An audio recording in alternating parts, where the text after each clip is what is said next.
How's it going, everybody? My name is Sean Taylor. I'm the general manager of War Training Center. I'm also the director of War Tactical, which is based out of War Training Center. We're located outside of Houston, Texas. I'm an Army infantry veteran, a combat veteran of 36 months between both Iraq and Afghanistan. Myself and a small group of local veterans have signed up for a Tactical Games event later this year. This is basically a test to myself, to us as individuals, of our fitness levels, and prove to ourselves that we're still capable of the job that we were doing while we were in the military. Myself, I'll be coaching and mentoring one of those athletes along the journey from start to finish while training as well. And then collectively, we'll be training as a group and taking you on for the ride the whole time.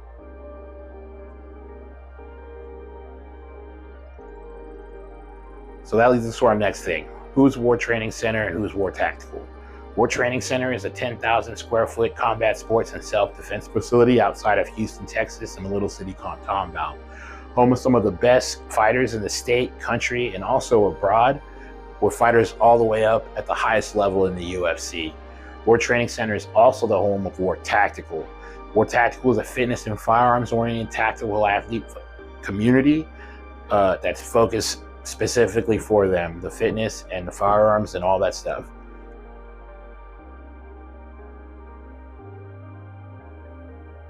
What is the Tactical Games?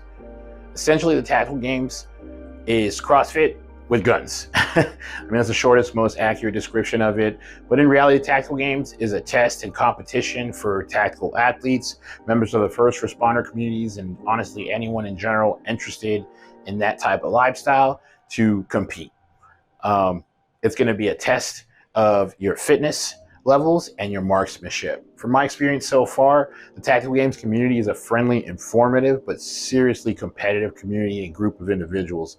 They're all looking to push their fitness and shooting levels at these events and at these games. It's a measurement of your ability to conduct high levels of cardiovascular endurance fitness events and tasks, along with power and strength movements, while supplementing and testing your marksmanship skills under stress after completing those exercises. We're going to be utilizing a combination of the open mat space here, strength training equipment, the smokeless range that's provided at this facility for our training program leading up to the Tactical Game.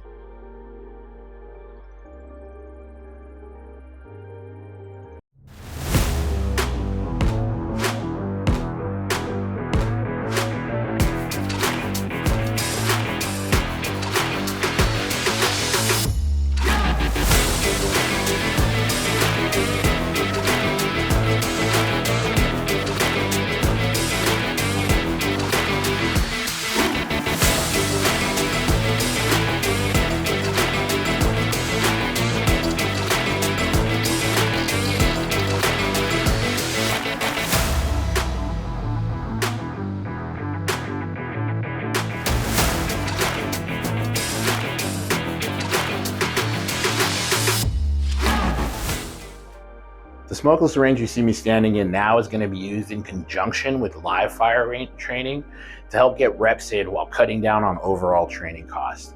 This smokeless range is going to allow us to recreate, when utilized with the mat space, some of the conditions that you would see at the Tactical Games.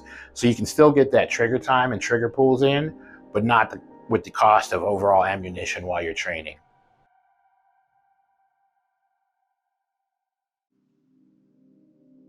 Here's what I'll be bringing to the Tactical Games based off of what I have on hand. This is probably going to change and shift as I get closer to the games, learn more, and bring new equipment in. For the most part, we're going to start off with some of the mandatory equipment, like your rifle. There's lots of different rules to what type of optics you can have on your rifle. I'm already running an LPVO for an optic, so I'm probably going to stick with that.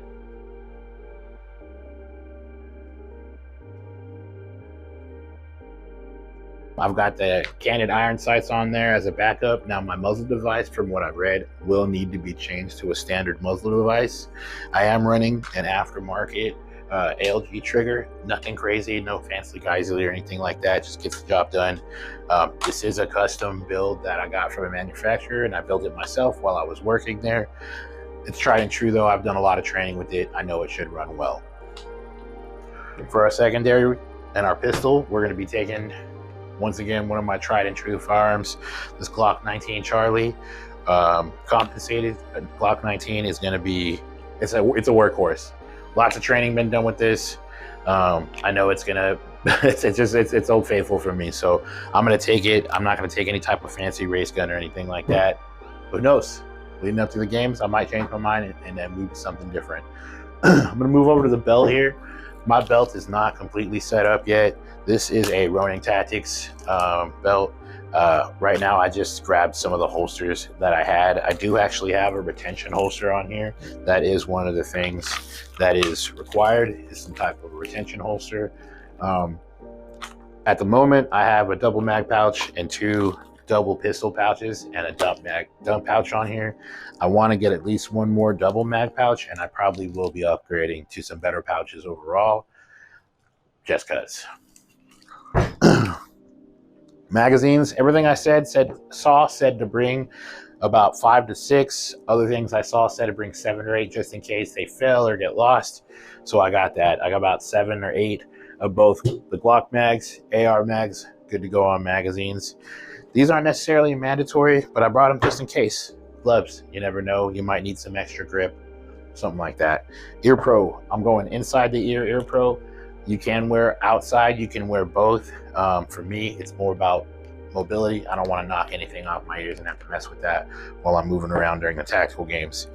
Eye Pro, these are some standard Army issue eye Pro that I got years and years and years ago, and I guess I just never used them, so they're gonna get their use now. Sling, highly recommended to have a sling for the tactical games. I think it's actually mandatory. This is a 2-point sling that can be a 1-point sling. It is also adjustable. If there's something else that I need to add to my list of things to get, it's going to be that I need to get some new sling attachments to my rifle to get that on there. Last, probably most essential piece of equipment that's going to be on there is a plate carrier. I bought this 511 plate carrier years ago, and I honestly plan to use it. It's the most comfortable. From what I've seen, it's not the best for competition. I don't see why not, but it's comfortable. And as someone who used to wear a kit all the time, comfort rules. So right now I have some steel plates in here that I bought a long time ago that are just nice and heavy. I think they're about 20 pounds. I'm gonna use those to train in, and I'm gonna bring in some actual lightweight plates down the road. That's gonna be it for episode 1 and the first update on our road to the tactical games.